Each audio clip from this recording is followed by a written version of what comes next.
rouge-gorge est à droite du fond blanc. Là, je m'apprête à déclencher à son décollage. C'est un oiseau assez difficile à voir sur la mangeoire.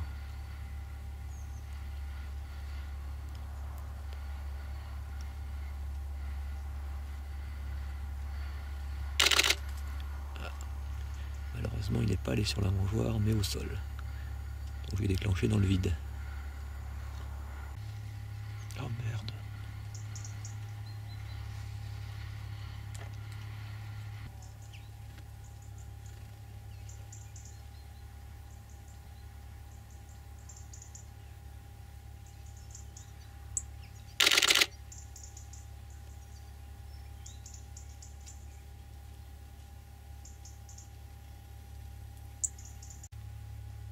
Donc voilà la photo de rouge-gorge que je viens de réaliser. Elle semble bien nette. Donc ce sera une des bonnes photos de cette session. Là une photo intéressante aussi, l'interaction entre le rouge-gorge et la mésange bleue. Je supprime, je supprime, je supprime. Oh, elle n'est pas vraiment nette. Je supprime, je supprime, je supprime.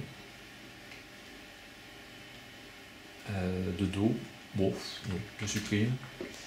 Je supprime, je supprime, je supprime, je supprime, je supprime. Je supprime, je supprime, je supprime, je supprime, je supprime. Je supprime, donc on se rend compte quand même que malgré 4 ans d'expérience et beaucoup d'implications dans ce genre de prise de vue, le taux de réussite est quand même toujours assez faible.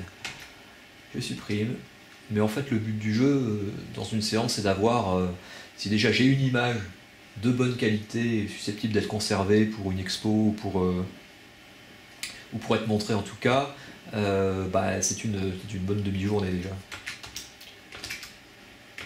Je supprime, je supprime. Bon. Je supprime, je supprime. Bon, ça va être à peu près net. Je vais la garder. Je supprime, je supprime, je supprime, je supprime, je supprime.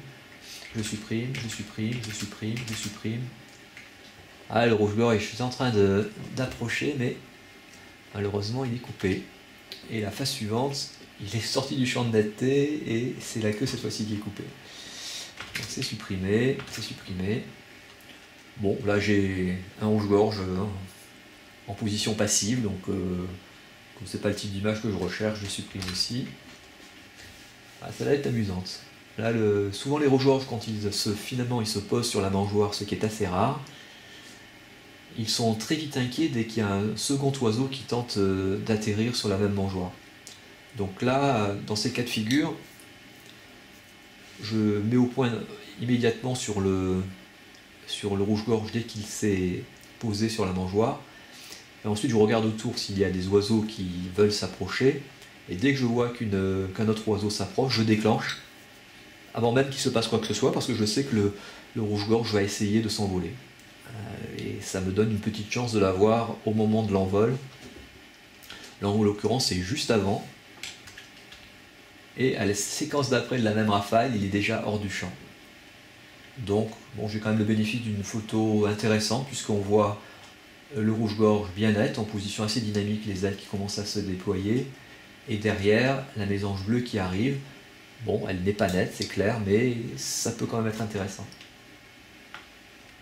Là, je supprime, je supprime, je supprime. Elle n'est pas nette, je supprime, je supprime, je supprime, je supprime, je supprime, je supprime, je supprime, je supprime. Ah, ça c'est pas mal, une photo de... Il faudra la recadrer un petit peu, mais c'est assez sympa. Un joli rouge-gorge, il est bien net. On peut sans doute éclaircir un peu cette partie-là pour que le bec ressorte mieux. Donc ça c'est pas mal. Ça c'est la phase d'après de la même séquence, mais malheureusement il est hors du champ, puisque je mets au point environ une trentaine de centimètres avant la mangeoire, de façon à avoir les oiseaux avant qu'ils se mettent vraiment en position d'atterrissage, donc ils sont encore en vol. Ce qui fait que quand l'oiseau est beaucoup plus près de la mangeoire, à ce moment-là, l'image n'est pas nette, donc ce qui est le cas ici. Donc je supprime, je supprime, je supprime, je supprime, je supprime, je supprime.